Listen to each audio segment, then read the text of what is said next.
Have you ever been to the Goodwood Festival of Speed? Well, if you haven't, you absolutely need to go. And if you've been there before, every year is even better and better. So I have attended the Goodwood Festival of Speed for 2024 with my co-host, Paul Fix III. Paul, what did you think about your first Goodwood Festival of Speed? Hey, thank you for having me. We are out here In London. in London, visiting Goodwood. The Festival of Speed. The Festival of Speed, and speed it is. It's funny. We've been to Revival. Yes. And I went with my husband, Paul Fix II. But this time we had an opportunity to go to Festival of Speed. And now if you've never seen it before, maybe you've seen like cars driving between hay bales, it is so much more than that. And the expectations, if you walk on the property, will blow you away. So I wanted to give you our story and tell you about some unique things we saw and did. And if you're really interested, you can go right to Goodwood's YouTube channel. They have everything on coverage, hours and hours of endless footage. So we started off here by landing at London Heathrow Airport, and Hyundai Corporation was generous enough to lend us a Tucson, which was an interesting experience for driving on the right side of the road. And we learned they drive in miles per hour and miles, which is a little something different. And learn to drive on the right side of the road is a bit challenging. Especially with the narrow roads out here. And Goodwood is pretty much in the middle of nowhere. We were driving through the countryside. About an hour and a half. Through tiny little towns. And we finally arrive.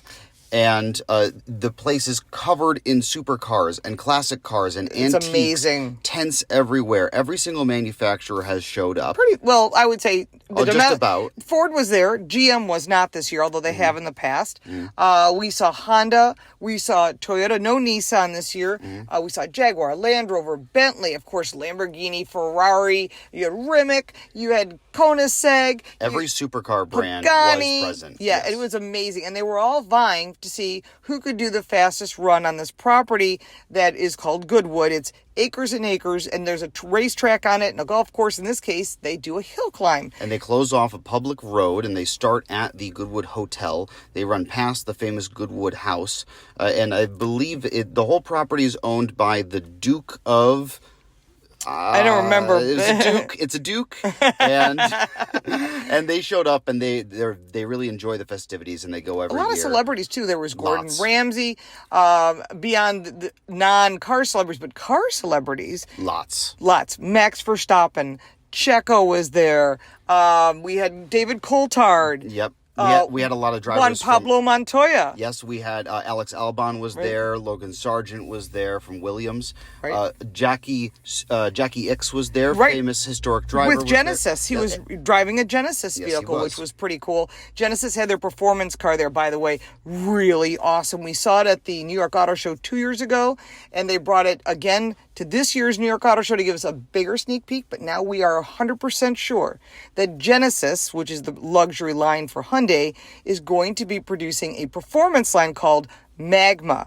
And we got a ride in the Magma vehicle it was one of the vehicles. We also got a ride in the G70 taxi car, which is used. It's a taxi. It's for the Nürburgring. For the Nürburgring. But they actually give people rides. So if you're in Germany and you go to the Nürburgring, there is a Genesis there who will give you a ride around the track. And it's a G70, very mildly modified from what you would get at the dealer if you want to buy one, because they are great cars. And we had a great opportunity to talk to the engineer Right. and the test driver, and they were telling us that this is the thing that they're using to design their new G70 Magma, their high-performance car, which Right. was also on display. The concept was there. And the GV60 Magma was racing. Yes, it was. That was awesome. Yes. Super fast. And these cars look fantastic. They look like real sports cars with bucket seats and big wings, and the orange, which is their that's their mark choice. color to show that that's their performance And the line. GV60 Magma concept got a pretty darn good time too. I think it ended up in third fastest, which is fantastic. Which is darn good. For an electric crossover. Right. And it 4 doors. And we got to talk with the driver of that as well, and he was saying it was very challenging to drive, but a lot of fun. And, that's kind of what we've been talking about a lot when it comes to electric vehicles, is that they need to be fun. They need to have some sort of identity. So it looks like this is one of the contenders that might actually be exciting and might spell good things for EVs going forward. Right. Now there's going to be a GV80 Coupe coming out very soon.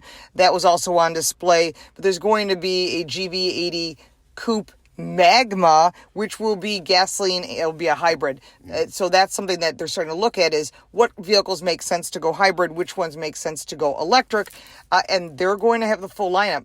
They had a beautiful facility there. We saw BYD, which is a Chinese brand. Lots of Chinese performance Things cars. that we don't get in America just yet, but we may never see them. Either we're never going to see them, or if something shifts in what's allowed into the country with tariffs and things like that, we could see a couple of these. And there were quite a lot of different Chinese there brands. There were so many cool bring ones. Some really, Chinger, really interesting... Was it Chinger? It was like spelled Czinger. That one's out of L.A. That one's out of L.A. But there are a lot of these... Camaro, there was a bunch of... Yeah, there was a lot of really great cars there. Stuff you've never heard of. Absolutely. And almost everybody had a supercar. Yes, it seemed... Well, because they were there competing to see who had the fastest, best vehicle. And not only that, but sometimes some of these supercars had race car variants, and all of them were on the proving themselves at the Festival of Speed, including Mustang. Right, the GTD. GTD. So that went on Thursday, which was the day we arrived.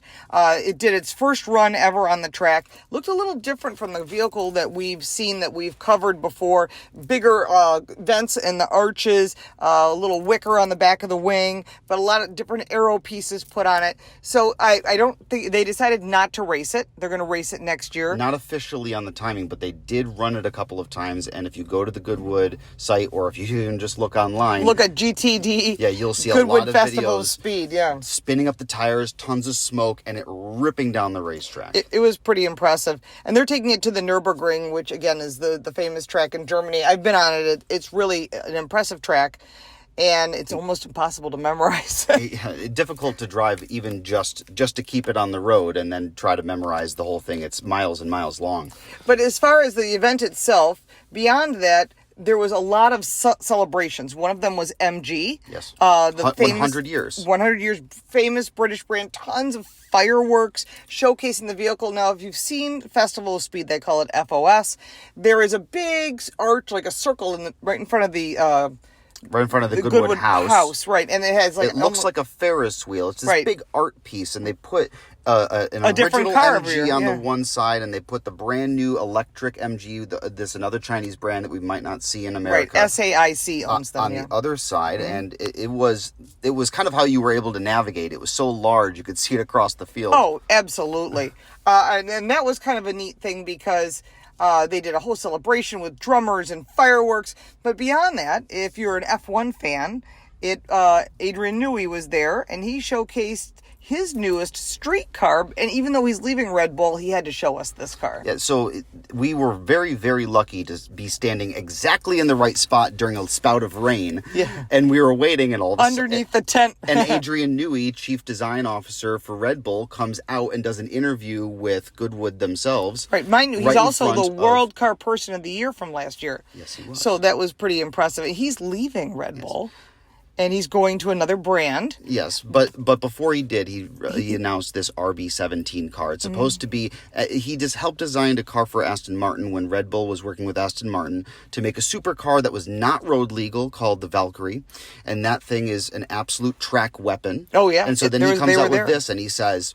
Whatever the previous car was, this is 100 times better. That's how unleashed his design. They're only making a few of them. What's the price on that? I heard $5.5 million. We should get matching ones. Oh yes, of course. Pocket change. You're right. So obviously they're going to be sold to super high players. But beyond that, we had a chance to watch the interview for that. But Red Bull was also being honored. Yes. And so they brought back some of their drivers. Of course, Ricardo was there.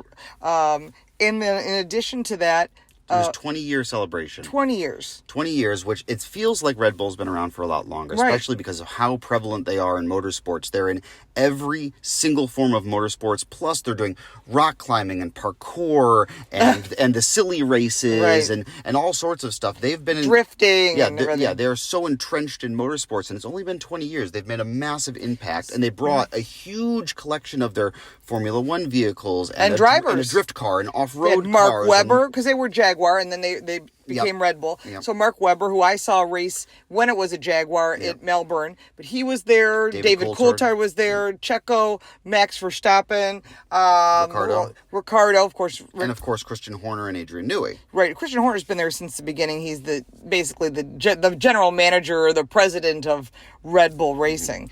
Yeah. But lots of Red Bull products as well. Yeah, other exciting things. Every manufacturer had a booth, and there was, of course, great food. We loved our duck. There was a little stand that had duck. It was great. My favorite. But in between all of that is the track. So the track comes down the middle. It's a public road, and then on either side you have all of your booths. Tons of hail bays on each side. Yeah, tons and tons. And there were... parking lots for people to come in and show their cars, and there was a Concours d'Elegance to show off some very rare, very special vehicles. And the whole time you're walking around and looking at the spectacle, you're hearing cars ripping up the road and making all sorts of noise. From literally street cars, electric street cars, all the way to supercars, hypercars, and F1 cars. Yes. And then, of course, we got to see some great drivers like... Scott Speed was there, and he just got won. second place. No, it was Sebastian Buemi who got first place. Oh, really? In the Ford Super Van. I got him backwards. Which is this, because we thought that he had clinched the win. It was such a fantastic run in Subaru's Midnight car, which was a test car that looked like a rally vehicle with this huge wing and these wide fenders. That Ford van was freaking awesome. It was all electric. A lot of wrecks though in the speed time trials. And there were a couple. It's a very tight road. If you've never seen a hill climb before. Travis Pastrana, fabulous driver. Yes. Fabulous driver. He put it right into the hay bales. Oh, I know. But there was a couple amazing cars that had minor damage and some that had some pretty serious damage. And then, of course, if you haven't seen it, it's all over the internet. There was a Lotus that had 2,000 horsepower. Electric. With a passenger in the car. And took off the start line. And it literally hit the wall, spun around, and hit the wall again. It's all over the internet. It must have made it 50 feet. Maybe. Yeah. What an embarrassment. Whoever the driver was, no one even talked about it. No one knew who the driver was. Like, shh. But it did get everybody talking about Lotus, and they were there with a huge setup with all sorts of their new special cars. Right. And older cars. Plus, they were over in the supercar paddock, and they were test bedding their new, not just the one that crashed, but they were test bedding other cars as well. There was a lot of... Exige, I think it is, right? Is that the one? There was quite a few, and they're all starting to sound very similar. Yeah, but they brought their electric SUV as well. There's a lot of these not production cars that were racing up the hill. They're not race cars. They're not going to be production cars. They're just an opportunity for these brands to show off what they have and get people excited, and it worked. The crowds were massive. Everybody, huge. Everybody was watching, and we had these little radios in our ear that they give us. They give them to you when you buy a program, And we could actually listen to all of the cars going up and hearing about what they are and why they're there, and it is like candy for a motorsports enthusiast. Oh, it's an absolute must-do bucket list. You don't have to do it high-end. There are people that are camping. There are people that, literally bring their own food, and they come from everywhere, from all over the world. And if you get an opportunity, find a budget ticket to go to London, take a car service, a bus, something to take you out that way, and you will be in heaven, especially if you're a car enthusiast. So if you want to do it high end, you can always do that. You can get a Rolls Royce and all that stuff, but to really take it, to enjoy the sport for what it is, this is really about speed of all different types. There's motorcycles there as well. Lots of motorcycles, drift cars. Yeah. Some guys were just doing drifts, not even racing up the hill. They were just doing drifts. Yeah. So it took us 3 days to see the whole event. As we would start early in the morning, we would do the whole inside paddock, then we'd do the outside paddock, then we did the Red Bull, then the supercars. So we didn't finish, even though it was raining, we continued. We didn't finish hitting the complete and total everything, including the shopping, all the booths, everything. until Sunday night. It took us the whole time. So there's that much to see. And we were moving. We weren't crawling around and wasting time. So we saw the half 911 too, by the way. The half 11, yeah, Yes. That's very interesting. That's built by a couple of guys out of LA, and they started with a 1970s Porsche, and they hacked it up. They cut it in half. They shoved a V8 in it, and they slammed it down to the ground in this big wide body work. And we pretty heard wacky. maybe it's going to turn into something that we can buy somewhere down the road that won't look anything Doesn't like sound like this my crazy budget. car. But it does sound like something very interesting will be coming that we can all put on our walls and drool over. Right. So these are things that are coming in the future. You can go to Goodwood Festival of Speed. Next year it'll be July 10th through the 13th of 2025. But in the meantime, you can go to Car Coach Reports. You can see our video. We've got a whole bunch of stuff, including our ride on how to going to the top of the hill with a famous racer. With the track taxi. Yeah, that was cool. The track taxi was awesome. Yeah, we had a rally driver that was pro rally driver that was in the driver's seat, and we're holding on for our dear lives. It was great. It was excellent. So you can check that out at Car Coach Reports. You'll find Paul and I there. Also, we'll be doing a podcast for Car Smarts. You can find Paul at PaulFix3 on social media. I'm Lauren Fix. You can find me on social media. Thank you for your likes, your shares, and subscriptions. And we'll look forward to talking to you next time.